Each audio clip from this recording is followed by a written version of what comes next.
Tanah longsor terjadi di tengah hujan yang lebat. Satu wanita tua melihat gunung di depannya dengan seksama.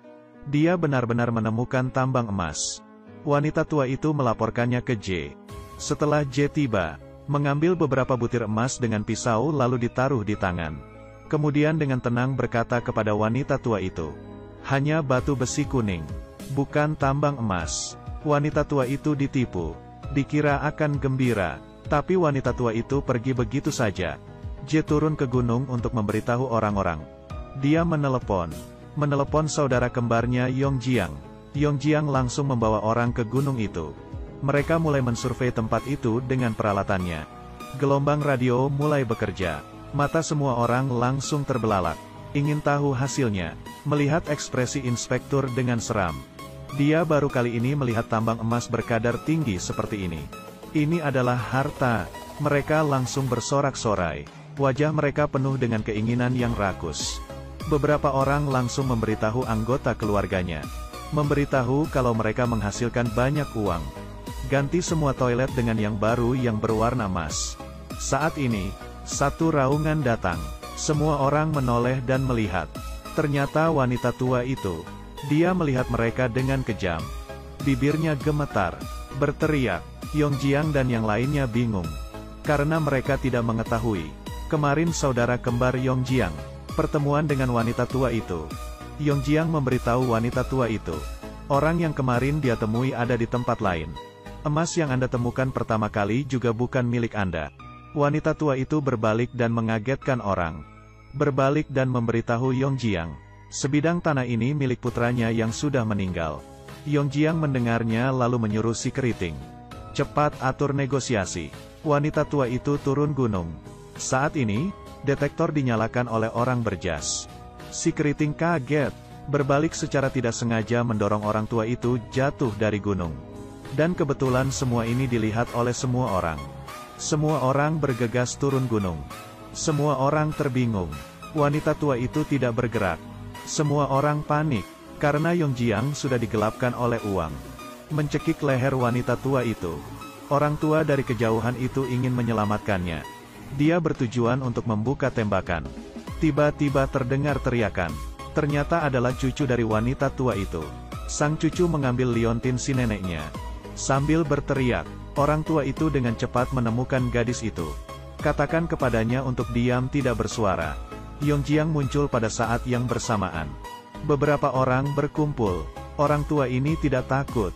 Di hadapan semua orang yang bersenjata, dia sangat tenang. Dia adalah orang terkenal di desa bernama Paman Kedua. Yongjiang takut pada orang tua itu. Mengambil teleponnya, dan mengambil kalung gadis itu. Tiba-tiba berteriak. Suaranya seperti wanita tua itu.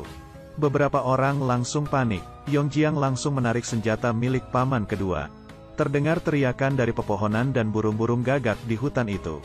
Saat kekacauan itu terjadi, gadis itu juga terdorong jatuh. Dia dengan tidak disengaja menemukan sebuah senjata. Yang kena kunci lagi. Pria itu langsung terbang oleh tembakan itu. Semua orang langsung ketakutan. Menunggu beberapa orang untuk melambat. Paman Kedua dan gadis itu sudah melarikan diri. Di tengah jalan Paman Kedua memberi gadis itu sebuah kertas. Supaya gadis itu dapat memberikan informasi itu. Tetap di belakang. Yongjiang dan beberapa orang lainnya berkumpul untuk berdiskusi. Mereka memecah menjadi 3 kelompok. Satu kelompok mencari gadis itu. Satu kelompok mencari Paman Kedua. Yongjiang pergi mencari wanita tua itu. Paman Kedua tidak lama langsung tertangkap. Pria berjas itu ditinggalkan untuk membunuh dan memutilasi Paman Kedua. Dia menodong senjata berburu itu ke Paman Kedua. Sepertinya Paman Kedua ingin mengatakan sesuatu. Pria berjas itu penasaran lalu menempelkan telinganya dekat dengan Paman Kedua. Tiba-tiba Paman Kedua memukul pria itu. Mengambil senjatanya lalu kabur. Wanita tua itu menemukan tambang emas di pegunungan. Hasilnya adalah dia memprovokasi sampai dibunuh. Langsung menyembunyikannya dengan kain. Tetapi wanita tua itu belum mati. Akibatnya dia terkubur hidup-hidup di tanah tambang emas itu. Pada waktu bersamaan, gadis itu langsung turun gunung untuk melaporkan berita itu, tetapi ditemukan oleh para penjahat. 2 orang menembak 2 kali berturut-turut, tetapi meleset menembak pohon itu. Gadis itu terus berlari. Keduanya langsung mengejar dengan senjatanya. Gadis itu terjatuh. Dalam beberapa detik, keduanya tercengang. Ternyata gadis itu hanya terjatuh saja. Mereka mengira gadis itu bodoh. Keduanya ingin menembak tetapi tidak berani. Tetapi kekayaan itu membutakan mata. Pada akhirnya mereka memutuskan untuk membunuh gadis itu. Tidak menunggu dia langsung menembak. Salah satu di antara mereka tertembak di ginjalnya. Ternyata paman kedua datang. Dia memiliki senapan lain.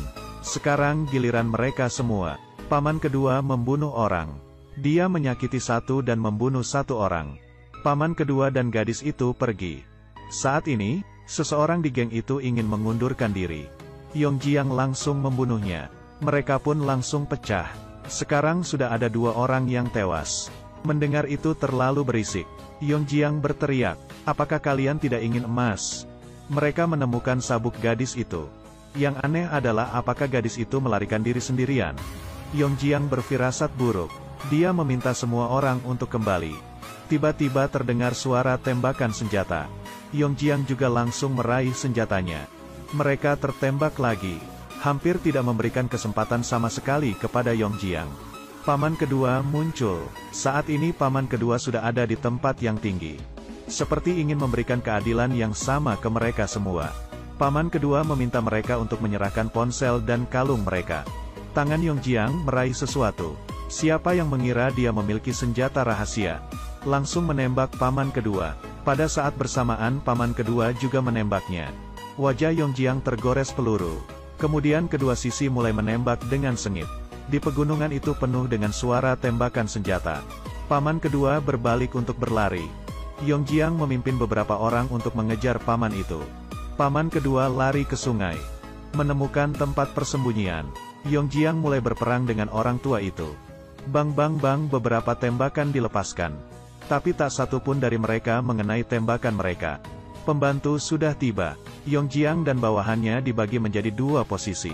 Mengepung paman kedua. Tetapi paman kedua tidak menyerah. Dia tidak berani muncul saat dia melawan 3 orang.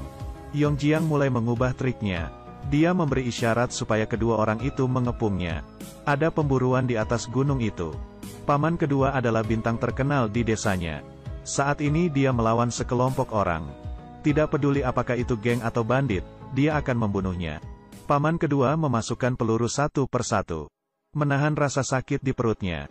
Dia menembak. Paman kedua mengenai paha orang itu. Mengambil kesempatan itu untuk berpindah posisi. Yongjiang meluncurkan tembakan. Memerintahkan bawahannya untuk memanfaatkan kesempatan itu untuk masuk menangkap paman kedua. Akibatnya dia malah terpeleset. Kepalanya terkena batu lalu dia mati. Ini adalah kesempatan bagi paman kedua. Masuk ke dalam hutan. Bawahan lainnya menerima makan siang. Pria itu tertembak di bagian kakinya. Memutuskan untuk turun gunung sendirian dan tidak melanjutkan lagi. Dia ditembak. Dia terjatuh. Yang menembak adalah pria berjas itu. Agar tidak lari, mereka akan membunuh teman mereka sendiri. Mereka terus mengejar paman kedua. Paman kedua itu mencari gadis itu di dalam gunung. Cahaya yang terang datang di malam hari. Itu adalah orang-orang itu sudah datang. Mereka bersembunyi di balik pohon. Gadis itu dengan marah lari keluar. Akibatnya dia dipukul dengan senjata saat berlari. Paman kedua mengambil kesempatan untuk mengambil senjata dan melarikan diri dari orang jahat itu. Mereka berdua bersembunyi di sebuah tambang. Sebenarnya ibu gadis itu sudah hamil dari sebelum dia menikah. Ayah kandung gadis itu sebenarnya adalah putra dari paman kedua. Paman kedua memiliki cucu yaitu gadis ini. Jadi dia diam-diam terus menjaganya. Saat ini, ratusan inspektur cepat-cepat mencari dari mana sumber suara tersebut. Mereka menemukan beberapa mayat, dan wanita tua yang terkubur di dalam tanah. Mereka mengira tambang emas itu hanyalah sebuah besi kuning. Paman mendengar mereka lalu keluar. Di tengah-tengah ada Yongjiang muncul. Kedua orang itu menendang dan meninju paman kedua. Sampai tembakan terakhir. Keesokan harinya kedua orang itu berjalan sangat jauh. Sekarang tidak ada lagi rintangan bagi mereka untuk menghasilkan uang. Mereka beraksi satu sama lain. Apa yang terjadi di pegunungan tidak akan ada yang mengetahui. Ternyata kesenangan itu hanya untuk sementara waktu. Salah satu dari mereka tertembak oleh tembakan. Yongjiang sudah tidak kuat lagi. Melompat ke air. Bawahannya juga terjatuh dari langit. Paman kedua yang masih hidup muncul dari dalam air. Yongjiang sangat bingung. Bagaimana bisa paman kedua masih hidup? Sebenarnya dia tidak tahu. Berpura-pura mati adalah salah satu keahlian pemburu. Tertembak. Dosa di hidup Yongjiang sudah berakhir. Paman kedua kembali ke tambang untuk mencari gadis itu. Tiba-tiba dipukul dari belakang. Dia mengira Yongjiang juga berpura-pura mati. Padahal orang ini adalah saudara kembarnya. Dia ingin membalaskan dendam saudaranya. Saat ini gadis ini mendengar ada suara dari luar. Saat dia jalan keluar, saudara kembar ini mengambil senjata. Dengan sombongnya, paman kedua itu menusuk pahanya dengan pisau. Dan saudara kembar yang putus asa ini menjatuhkan paman kedua beberapa kali, lalu menembak paman kedua. Gadis ini langsung berlari seperti orang gila. Saudara kembar ini langsung bersiap-siap untuk menembak. Satu tembakan terdengar. Darah segar di tangannya. Dia berbalik badan. Polisi akhirnya sampai juga di sini. Sedihnya paman kedua sudah meninggal. Gadis itu menatap paman kedua. Pertempuran yang kacau di pegunungan ini akhirnya berakhir. 16 jam pengejaran. Pemburu tua itu akhirnya mengalahkan semua penjahat. Sekian cerita hari ini. Saya Handi. Seperti orang tua yang perhatian. Terima kasih. Kita akan bertemu di lain waktu.